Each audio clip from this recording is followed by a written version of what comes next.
स्वागत है दोस्तों आप सभी लोगों का सोलो लेवलिंग के सीजन 4 एपिसोड नंबर 1 में। तो दोस्तों मेरे चैनल में दो स्ट्राइक पड़े हुए थे यार, इसलिए मैं बहुत ज़्यादा डिप्रेशन में चला गया था, इसलिए वीडियो डाल नहीं पा रहा था। तो मैं सोचा आप लोगों के बारे में, आप लोगों ने तो मेरे को सब्सक्राइब करके रखा है, तो मैंने सोचा कि सीजन 4 से ही वीडियो बनाना स्टार्ट करते हैं। तो चलिए शुरू करते हैं दोस्तों। जैसा कि लास्ट वाले एपिसोड में हम लोगों ने देख लिया था कि जिन्वू एक नए डंजो के अंदर जाता है जो कि बाहर से नॉर्मल दिख रहा है। जिन्वू के अंदर जाते ही वो पूरा रेड गेट हो जाता है, जहाँ पे जिन्वू वहाँ पर जितने भी मॉन्स्टर्स से लड़ने के लिए आता है अपने शैडो आर्मी की मदद से उन सभी को खत्म कर देता है। इस एपिसोड की शुरुआत में हम लोग एक इंसान को देखते हैं जो कि डंजो के अंदर आया हुआ था। वहाँ पर वो किसी को देखकर काफी ज्यादा हैरान हो जाता है। वो उसे पूछता है कि आखिरकार तुम हो कौन, जिस पर वो बंदा उसको रिप्लाई देते हुए कहता है कि क्या मैं फिर से यहाँ पर आ गया। उस ब्रिलियंट लाइट की फ्रेगमेंट यहीं से आ रही थी, तभी वहाँ पर कोई और भी आता है। इन लोगों के बीच में यहाँ पर बातचीत होती है और जो बंदा उस डंजो के अंदर आया हुआ था वो इन दोनों की बातचीत सुन रहा होता, बट उसको कुछ भी समझ में नहीं आ रहा होता। ये लोग यहाँ पर में बात कर रहे होते हैं उस जगह के बारे में जो कि ईस्ट में है और उस जगह पर मोनार्क ऑफ शैडो रहता है। ये लोग आपस में यही बातचीत कर रहे होते हैं, तभी वहां पर कोई और भी आता है। सो इसने जिन्वू की तरह कपड़े पहन रखे थे, लेकिन ये क्लियर नहीं था कि ये जिन्वू है और देखने पर भी जिन्वू नहीं लग रहा था। अब पता नहीं कौन है, ये हम लोग देखेंगे। जहां तक मेरे को लग रहा है जिन्वू के फादर है शायद, अब वो मेरे को कंफर्म नहीं है। वो बंदा इन दोनों से कहता है कि क्या तुम ईस्ट में उसी जगह की बात कर रहे हो, क्या तुम साउथ कोरिया की बात कर रहे हो। जिस पर वो कहता है तुम कौन हो, अगर तुम हमको पकड़ सकते हो तो कोशिश कर लो। और फिर वो जो वाइट आदमी होता है वो वहां से जाने लगता है अपने अपने टेलीप मैजिक का इस्तेमाल करके। तभी वो बंदा जो कि जिन्वू की तरह लग रहा होता है वो उनसे कहता है कि तुम इतने तेज नहीं हो और उनके ऊपर अटैक कर देता है काफी ज्यादा तेजी से। और फिर इन दोनों के बीच में यहाँ पर एक फाइट होती है और ये बहुत बड़ा धमाका होता है। इसी सीन के साथ ये सीन कट होता है। इसके बाद हम लोग उसी जगह को देखते हैं जहां पर हाईवे के बीच में गेट अपीयर हुआ था। वो गेट अभी भी रेड था और सभी लोग वहां पर सुरक्षा कर रहे थे। हम लोग गेट के अंदर देखते हैं तो वहां का जो बॉस मिनिस्टर होता है वो जिन्वू से कहता है कि आखिरकार किस बस्टर ने सब कुछ किया है, मैं उन सभी को मार दूंगा। तभी वो जिन्वू को देखता है, वो कहता है हम वो जिन्वू से कहता है कि मेरे जो लोग हैं वो इस एरिया में छपे हुए हैं, तो सभी लोग बाहर आ जाओ, जल्दी करो। और ऐसा बोलता है लेकिन कोई भी बाहर नहीं आता है। अब वो भी काफी ज्यादा हैरान होता है कि मेरे बोलने पे मेरे लोग बाहर क्यों नहीं आए। जिन्वू से कहता है कि हम तुम काफी फनी हो, बाहर आ जाओ। और जिन्वू को ऐसा बोलते उसके शैडो सोल्जर्स जितने भी मॉन्स्टर्स छुपे हुए होते हैं उनको मार मूर कर बाहर ला रहे होते हैं। और उसने जितने भी छुपे यहाँ पे मॉन्स्टर्स होते हैं उनके शैडो सोल्जर ने सबको खत्म कर दिया होता है। जिन्वू कहता हमम लगता है अब कोई बचा नहीं है। अब ये देखकर वो जो मिनिस्टर होता है वो काफी ज्यादा हैरान होता है, कहता है कैसे कैसे इसने मेरे सभी लोगों को मार दिया। और वो अपने लोगों की मरी हुई बॉडी को हाथ में लेते हुए कहता है कि नहीं, और जिन के ऊपर चिल्लाते हुए कहता है तू बचेगा नहीं। फिर जिन्वू अपने शैडो सोल्जर से बोलता है कि चलो शुरू करते हैं। और ऐसा कहते जिन्वू के जो शैडो सोल्जर होते हैं बेरू होता है, सभी के सभी बाकी जो मॉन्स्टर्स होते हैं उन सभी लोगों के ऊपर अटैक कर देते हैं। जो भी बचे हुए मॉन्स्टर्स होते हैं इन लोगों के बीच में यहाँ पे बहुत तगड़ी एक फाइट होती है। जिन्वू बस आराम से चल रहा होता है। जितने भी मॉन्स्टर जिन्वू पर अटैक करने के लिए आ रहे होते हैं उससे पहले ही जिन्वू को वो छुपाते हैं। उससे पहले जितने भी यहाँ पे शैडो सोल्जर्स होते हैं वो उन मॉन्स्टर्स को खत्म कर रहे होते हैं। और जिन्वू को कोई भी फिक्र नहीं होती है कि उसको कुछ होने वाला है, क्योंकि उसके शैडो सोल्जर्स कोई भी मॉन्स्टर जिन्वू को टच करे उससे पहले ही खत्म कर देते हैं। वो मॉन्स्टर बॉस जिन के ऊपर चिल्लाते हुए कहता है कि बस बहुत हो गया। वो मॉन्स्टर जिन के ऊपर अटैक करता है उससे पहले वहां पर बेरू और बाकी सभी शैडो सोल्जर्स जो होते हैं वो उसके ऊपर अटैक करते हैं, उसको काफी ज्यादा घायल कर देते हैं। बस वो अपने लास्ट मोमेंट्स पे होता है। जिन्वू उसे कहता है तो चलो अब मेरे कुछ क्वेश्चंस का आंसर करो, अगर तुम मेरे साथ कोऑपरेट करोगे तो तुमको काफी कम दर्द मिलेगा। जिन्वू उससे कुछ पूछ पाता उससे पहले ही वह मर जाता है। जिन्वू कहता है कि अंत में मैं इससे कुछ भी नहीं बुलवा पाया क्योंकि सिस्टम ने फिर से इंटरफेयर किया, पर वैसे भी मुझे नहीं लगता कि ये कुछ मैटर करता है। आखिरकार अंत में समय के साथ मैं सब कुछ जान ही जाऊंगा उसके पास। जिन्वू यहाँ पर उसी की को निकालता है जो कि उसको कर्च रैंडम लूट बॉक्स में मिली थी। सो अब जिन्वू उसको इस्तेमाल कर पाएगा क्योंकि जिन्वू का जो मैक्सिमम लेवल है वो अपने 100 लेवल पे पहुंच गया है, जो कि इस की को इस्तेमाल करने की रिक्वायरमेंट्स जिसके पास की जो डिटेल्स होती है वो ओपन होती है। जिन्वू को पता चलता है कि असल में ये डबल डंजो की है, जिसमें जिन्वू सबसे पहले एपिसोड में गया था, यानी उसी टेम्पल की जिन्वू को आगे इसकी के बारे में पता चलता है कि असल में इसकी की मदद से जिन्वू उसी टेम्पल में एंटर कर सकता है और जिन्वू उस गेट की जो लोकेशन है वो जिन्वू को बता दी जाएगी। लेकिन कुछ समय के बाद तो यहाँ पर जो टाइम बचा हुआ था वो था लगभग 417 घंटे, तो यानी कि जिन्वू को लगभग 417 घंटे वेट करना होगा। इसके बाद ही जिन्वू को उस गेट की लोकेशन पता चल पाएगी एंड जिन्वू इसकी का इस्तेमाल करके उसी टेम्पल के अंदर वापस जा पाएगा। जिन्वू अपने आप से कहता है कि कार्टन एंड टेम्पल की चाबी मैं उस जगह को कैसे भूल सकता हूँ, कभी नहीं, अगर मैं कोशिश भी करूँ तब भी मैं उस जगह को नहीं भूल सकता हूँ। डबल डंजो, जिसके बाद जिन्वू को वो सारी बातें याद आने लग जाती है। फ्लैशबैक में चला जाता जिन्वू, जो भी उसके साथ हुआ था उस डबल डंजो में जिन्वू अपने आप कहता है कि सिस्टम मेरे को दोबारा बुला रहा है, फिर से वहीं पर जहाँ से ये सब कुछ शुरू हुआ था, लेकिन अब मैं और तब में बहुत कुछ बदल चुका है। लगता है यह सब कुछ शुरुआत से ही प्लानिंग की गई थी, जब से मेरे को ये सिस्टम मिला था तब से ही, और अगर वहाँ पर मेरा कोई इंतजार कर रहा है मेरे वापस आने का तो तुमको सिर्फ अभी इंतजार करना होगा, मैं आऊँगा, मैं तुम्हारे लिए चलदा हंगा। दूसरी तरफ हम लोग योजन को देखते हैं जो कि खूब मेहनत कर रहा होता है। तो एक्चुअल में जिन्वू को जो लोग भी हेट कर रहे होते हैं, यूजन उन सभी लोगों के खिलाफ कंप्लेन रेज कर रहा होता है और कहता है कि मैं किसी को भी माफ नहीं करूंगा जो लोग भी जिन्वू के खिलाफ हिट बोल रहे हैं, और वो सभी के खिलाफ योजन गुस्से में कहता है अगर वो लोग मेरे सामने आके रोएंगे, गिड़गिड़ा जाएंगे, तब भी मैं उन लोगों को छोड़ूंगा नहीं। उनकी हिम्मत कैसे हो गई, और वो ये सब कुछ काफी ज्यादा देर से कर रहा होता है, इसलिए काफी ज्यादा गया होता कता ओ यार आज तो मैं काफी थक गया हूँ। तभी वहां पर आ जाता है। अपने शैडो एक्सचेंज स्किल का इस्तेमाल करके वो यूजन से कहता है कि शुक्रिया यूजन, इतना तुम हार्ड वर्क कर रहे हो मेरे लिए। यूजन कहता है हाँ हाँ सर। यूजन अपने मन में सोचते हुए कहता है कि ये हमेशा जब मर्जी यहाँ से डिसअपियर हो जाते हैं और जब मर्जी कहीं से भी आ जाते हैं। जिन वो उससे पूछता है वैसे सब कुछ ठीक तो है ना? यजन कहता है कि हाँ सर सब कुछ ठीक है, पर आप इतने अजीब से क्यों दिख रहे हैं? जिन वो उसको बताता है कि मैं डायरेक्टली गेट से आया हूँ और तुमने कहा था कि हमको थोड़े बहुत पैसों की गिल्ड को स्टार्ट करने के लिए है ना। ये लो यूजनी देख के काफी ज्यादा हैरान होता है। वो कहता है हैं इतने सारे प्रीमियम एसेंशियल स्टोन, क्या आपने कोई हाई रैंक गेट क्लियर किया है क्या सर? ये तो हमारे एम्प्लॉय के लिए काफी होगा। जिन्वू कहता है हम एम्प्लॉय? यजन उसे कहता है कि हाँ सर मैंने आपको बताया तो था ना, क्या आपको याद नहीं है? हम लोग को एक और मेंबर की जरूरत है। जिन्वू कहता है अच्छा हाँ, तुमने कहा था कि लगभग हमको 3 लोगों की जरूरत है, गिल्ड मास्टर, एक वाइस गिल्ड मास्टर और एक एक्स्ट्रा मेंबर। हम ये बात तो है, चलो ठीक है, और कुछ इंपॉर्टेंट चीज़ जो कि हम लोग जो कि तुम मेरे को बताना चाहोगे? यजन से कहते हैं हाँ सर एक और इम्पोर्टेंट चीज़ है, काफ़ी ज़्यादा अर्जेंट। जिन कहता हम क्या है? यजन उसको बताता है कि हमारे गिल्ड का नाम, हमको अपने गिल्ड का कोई नाम रखना होगा। जिन वो कहता है हम ये भी इम्पोर्टेंट था क्या? मुझे लगा ये इम्पोर्टेंट नहीं होगा। योज उसके उचिलाते कहता नहीं सर ये तो हमारे लिए बहुत ज़्यादा इम्पोर्टेंट है सर। उसके बाद जिन्वू को बताता कि वैसे सर पहले मैंने सांगयो गिल्ड सोचा था हम कि जो लास्ट नेम है उसको हम लोग मिला लेंगे, लेकिन ये उतना जांचा नहीं। वैसे हाँ यो सांग गिल्ड भी ये भी काफ़ी अच्छा है, लेकिन सर मैं आपका नाम अपने नाम से आगे कैसे रख सकता हूँ? इसके बाद योजिन उसको काफ़ी सारे और भी कॉम्बिनेशन बताता है। तभी जिन्वू उसे बोलता है कि वैसे सोलो प्लेयर गिल्ड कैसा रहेगा? ये बात सुनने के बाद योजन कहता है क्या? जिन्वू से कहता है कि बेसिकली ये सब कुछ सोलो हंटिंग से स्टार्ट हुआ था ना। योजन अपने मन में सोचते हुए कहता है इन्हें क्या रहा है, ये कोई जोक है? मुझे हमेशा से लगता था कि हर चीज़ में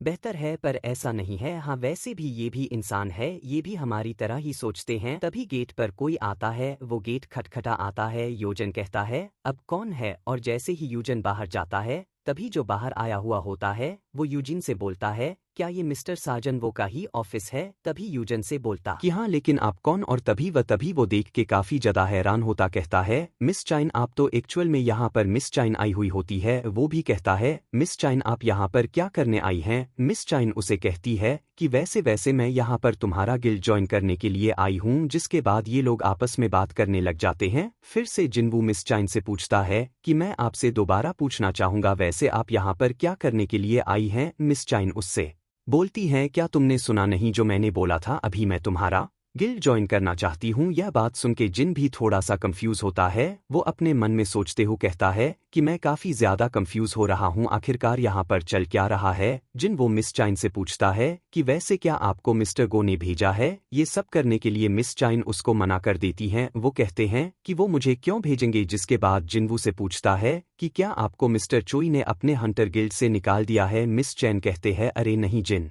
पूछता है कि फिर आप क्यों ज्वाइन करना चाहती हैं हमारे सोलो प्लेयर गिल्ड को। जिनवू के गिल्ड का नाम सुनकर मिस चाइन कहते हैं क्या तुम्हारे गिल्ड का नाम सोलो प्लेयर गिल्ड है। जिनवू कहता है कि हाँ, क्यों इस नाम में कोई प्रॉब्लम है क्या। वाइफ गिल्ड मास्टर और मैंने हम दोनों ने मिलकर इस नाम को सहमति दी है। योजन जुन को चिल्लाते हुए कहता कि क्या seriously sir, solo player guild और मैंने इस नाम को कब हाँ कर दिया, और वैसे भी मेरा ओपिनियन आपके लिए कोई मैटर भी करता है। अब ये बात सुनकर जिनवू भी काफी ज्यादा हैरान होता हूँ। कहता अब ये क्या बोल रहा है। जिनवू उसे बोलता है कि तुमने कुछ नहीं बोला जब मैंने बोला कि सोलो प्लेयर गिल्ड तो मुझे लगा कि तुमने हाँ कर दी है। जिनवू अपने मन में सोच रहा होता है कि एक मिनट, मेरे को सबसे पहले इस सिचुएशन में शांत रहना होगा क्योंकि मैं अपने सेंस स्टेट्स का इस्तेमाल करके पता लगा सकता हूँ कि यहाँ पर भाई बहुत ज्यादा कंफ्यूजन हो रही है। रुको, मेरे को यहाँ पर शांत रहना होगा। वो मिस चाइन की तरफ देख रहा होता है। उनकी तरफ देखते हुए जिनवू अपने मन में सोचते हुए कहता है कि इनकी जो हार्ट बीट है वो भी काफी ज्यादा तेजी से धड़क रही है और ये काफी गहरी सांस ले रही हैं और ये पूरी कोशिश कर रहे हैं कि ये शांत रहे। लेकिन मैं बेवकूफ नहीं हूं, मैं अपने सेंस स्टेटस का इस्तेमाल कर सकता हूं और आखिरकार क्यों ये मेरे गिल्ड को ज्वाइन करना चाहती हैं। जिसके बाद जिनवू मिस चाइन से कहता है कि मिस चाइन, जहां तक मैं जानता हूं आपको एक हंटर के तौर पर अवेक्ड हुए 2 साल भी नहीं हुए हैं, और मैं इतना तो कंफर्म हूं कि आपने हंटर गिल्ड के साथ कोई कॉन्ट्रैक्ट साइन जरूर किया होगा और वो कॉन्ट्रैक्ट अभी तक खत्म भी नहीं हुआ होगा। जिस पे मिस चाइन जिनवू को बताती हैं कि मेरे पास कॉन्ट्रैक्ट को ब्रेक करने पे जो भी पेनल्टी लगती है, मेरे भाई पैसे हैं कि मैं उनकी पेनल्टी को पे कर सकूं। वो अपने मन में सोचते हो कहता है कि ये पेनल्टी भी पे करना चाहती हैं। आखिरकार मेरे गिल्ड में ऐसी क्या बात है। जिसके पास जिनवू मिस चाइन से बोलता है कि वैसे मैं आपको एक चीज बता दूं कि हमारे गिल्ड के पास एडवांस पे करने के लिए पैसे नहीं है अभी। मिस चाइन कहते हैं कि कोई फर्क नहीं पड़ता है, मेरे को एडवांस चाहिए भी नहीं। जिस पे जिनवू मिस चाइन से पूछता है कि आखिरकार आप हमारे गिल्ड को ज्वाइन ही क्यों करना चाहती हैं, आपको हमारा गिल्ड ज्वाइन करके कुछ भी नहीं मिलेगा। मिस चाइन अपने मन में सोचते हुए कहते हैं कि आखिरकार मैं इसको किस तरीके से एक्सप्लेन करूं जिस उसको लगेगा कि मैं क्रेजी हूं। मेरे को इसको सच नहीं बताना चाहिए क्या, मेरे को इसको सच बता देना चाहिए। जिसके बाद मिस चाइन अपने मन में सोच रही होती है। तो यह सब कुछ स्टार्ट हुआ था फर्स्ट टाइम जब मिस चाइन और जिनवू आपस में मिले थे। पहली बार जब जिनवू एजवर कर गया था डंजो के अंदर, तब मिस चाइन को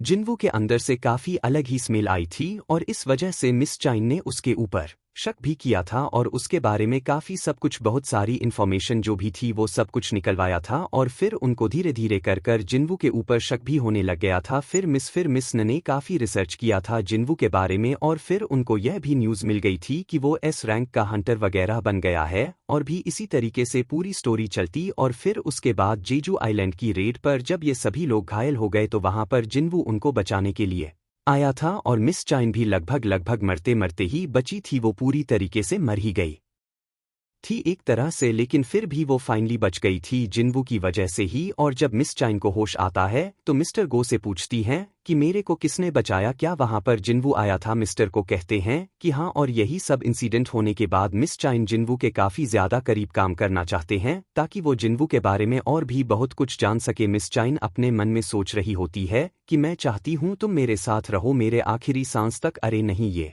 मैं क्या सोच रही हूँ। और मिस चाइन काफी ज्यादा शर्माने लगती है। अब मुझे नहीं पता भाई यहाँ पर क्या सिचुएशन है, बट बहुत ज्यादा शर्माने लगती है। अब जिनवू भी उनकी तरफ देख रहा होता, कहता है यार ये क्या चल रहा है, ये इतनी ज्यादा क्यों शर्मा रही है, इनका पूरा शरीर, इनका पूरा चेहरा लाल क्यों हो गया है, आखिरकार ये मेरे से कुछ बोल क्यों नहीं रही है, ये जरूर कुछ ना कुछ छुपा रही है। मिस चाइन पूरी कोशिश कर रही होती है कि जिनवू को उनके ऊपर शक ना हो, लेकिन भाई जिनवू है यार। जिनवू अपने मन में सोचते हुए कहता है क्या मुझे नहीं पता कि ये क्या सोच रही है, लेकिन ये जो कुछ भी सोच रही है इस चीज़ के बारे में उन्होंने काफ़ी लंबे समय से पहले ही प्लान कर रखा था। जिनवू मिस चाइन से कहता है कि क्या आप मेरे क्वेश्चन का जवाब नहीं देना चाहती हैं? तभी मिस चाइन जिनवू से बोलती हैं कि मैं चाहती हूँ, मैं एक कंफर्टेबल लाइफ जीना चाहती हूँ। क्या है ये गलत है? जिनवू कहता है नहीं। तभी योजिन जिनवू के करीब आता है, उसके कान में फुसफुसाना कहता है अरे सर, लगता है हंटर गिल्ड वाले इनसे काफ़ी ज़्यादा काम करवाते हैं। ये बात सुनने के बाद जिनवू ने में सोच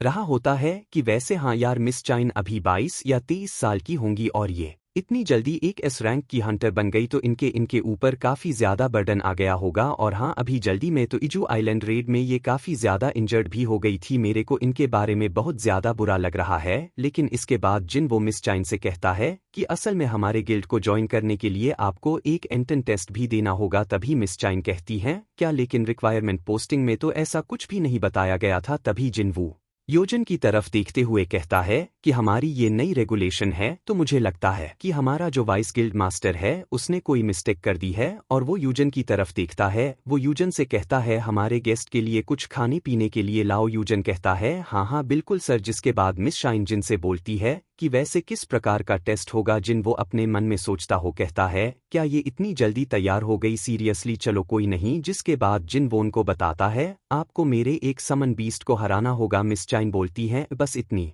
सी बात, लगता है आप मेरे को अंडर एस्टिमेट कर रहे हैं मिस्टर जिनवू, तो बताइए मेरे को किससे लड़ना होगा। जिनवू उनसे कहता है कि मैं कोशिश करूंगा कि मैं आपको सबसे स्ट्रांगेस्ट हूँ सिर्फ आपके लिए। मिस चाइन भी कहती है हाँ ठीक है। मिस चाइन जिनवू से पूछते हैं कि वैसे टेस्ट कब होगा। जिनवू कहता है कि चलिए अभी शुरू करते हैं, तो हंटर एसोसिएशन का जिम्नेजियम्स जगह रहेगी, चलिए हम वहां पर इस टेस्ट को करते हैं। जिन वो अपने मन में सोचते कहता है कि जिम्नेजियम्स करना काफी अच्छा है, लेकिन यार वो काफी ज्यादा दूर नहीं है, पर हाँ शायद मैं इसे टेस्ट कर सकता हूँ कि मेरी जो शैडो एक्सचेंज स्किल है या वो दूसरे इंसान के साथ काम करती है। यह मेरे लिए काफी बेहतरीन अपॉर्चुनिटी है। जिन वो मिस चाइन से कहता है कि हम लोग इस तरह तरीके से नहीं जाएंगे। मिचा कहते हैं हम तो फिर किस तरीके से। जिन वो उनको कहता है कि आप थोड़ा सा मेरे करीब आ जाइए। जिनवू उनको अपने को थोड़ा सा करीब लाता है, थोड़ा क्या काफी ज्यादा करीब ले आता है। मिस चाइन भी शर्माने लगती हैं और फिर जिनवू अपने शैडो एक्सचेंज स्किल का इस्तेमाल करके वहां से टेलीप हो जाता है हंटर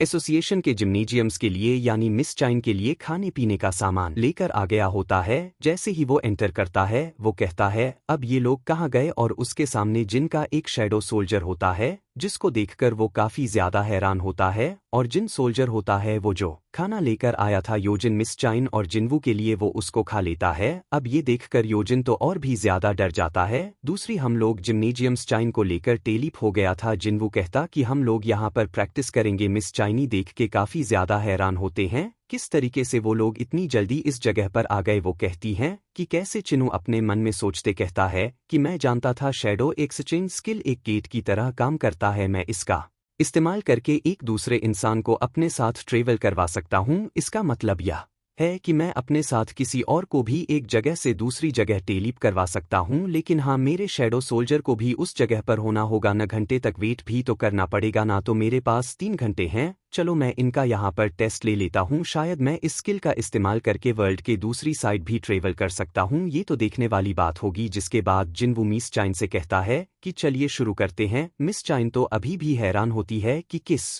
तरीके से जगह पर इतनी जल्दी आ गई। जिसके बाद मिस चाइन जिन से कहती है कि मेरे को जस्ट अभी याद आया है, मैं अपने साथ कोई वेपन नहीं लेकर आई हूँ। जिनवू कहता है ओ तो आपका मतलब उस पिकस से है। यह बात सुनने के बाद मिस चाइन काफी ज्यादा हैरान हो जाते हैं, कहते हैं क्या, अरे नहीं नहीं वो मेरा वेपन नहीं है। जिनवू कहता है अरे मैं सिर्फ मजाक कर रहा था, सीरियस मत हो। ये मिस चाइन कहते हैं हाँ चलो फिर ठीक है, कोई नहीं, सामने एक स्टोरेज रूम है, वहां से मैं वीपन को बोरो कर लेती हूँ। स्टोर रूम के अंदर जाकर वहां पे वीपन को सेलेक्ट करती हैं। वहां पर वैसे काफी सारे वेपन्स होते हैं। जिम है वो हंटर्स के लिए, तो यहाँ पर काफी सारे वेपन अवेलेबल होते हैं उनके लिए, और इसीलिए मिस चाइन उनमें से एक स्वर्ड पिक अप कर लेती है। मिस चाइन जिनवू से कहती हैं कि मैं तैयार हूँ। जिनवू उनसे कहता है कि ये वीपन क्या आप इसके साथ सही रहेंगी, और मेरे को नहीं लगता कि आपको सर्ड इस्तेमाल करने का टाइम भी मिलेगा। मिस चाइन कहती हैं कि इससे कुछ भी फर्क नहीं पड़ता कि मैं कौन सा वेपन इस्तेमाल करती हूँ, और आखिरकार मैजिक बीस्ट को कोई भी फर्क नहीं पड़ता कि आप फुल्ली प्रिपेयर्ड है। के लिए या नहीं वो तो आपके ऊपर अटैक ही कर देंगे। जिन अपने मन में सोचते हुए कहता है कि हाँ बिल्कुल सही, इनकी इच्छा शक्ति ने यह प्रूफ कर दिया है कि हम इनमें काबिलियत तो है, लेकिन फिर भी मैं अपने किसी ऑर्डिनरी सोल्जर को ही समन करूंगा। तो चलो ठीक है, मैं इग्रीस को समन करता हूँ। इसके बाद जिनवू इग्रीस को समन करता है। जिनवू मिस चाइन से कहता है कि ये मेरा सबसे बेस्ट स्वर्ड मैन है, मेरी शैडो सोल्जर आर्मी में। मिस चाइन जिनवू से कहती हैं कि वैसे हम लोग विनर को किस तरीके से डिसाइड करेंगे, जिस पर जिनन को कहता है कि फाइट तब तक चलती रहेगी और फाइट तब तक खत्म नहीं होगी जब तक कि आप मेरे समर बीस्ट को पूरी तरह से डिस्ट्रॉय नहीं कर देती हैं या आप खुद ही सरेंडर नहीं कर देती हैं। जिन वो अपने मन में सोचते हो कहता है कि वैसे मैंने इनको कहा है कि मैंने सबसे अपने स्ट्रांगेस्ट सोल्जर को सामन किया है, लेकिन अगर मैंने बेरू को सामान कर लिया होता तब तो इनके लिए काफ़ी ज़्यादा मुश्किल हो जाती। चलो मुझे लगता है कि अब शुरू करना चाहिए। जिसके बाद जिनवू मिस चाइन से कहता है कि चलो शुरू करते हैं। मिस चाइन भी रेडी होती है।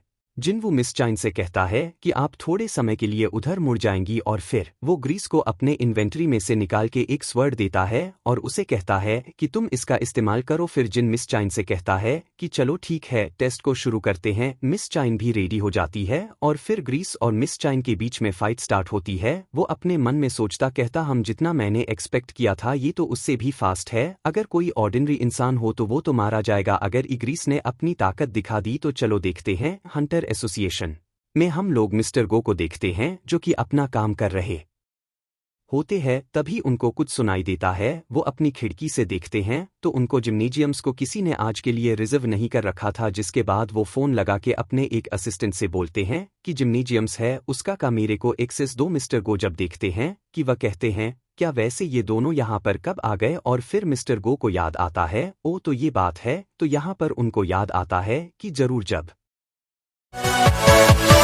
Yeah.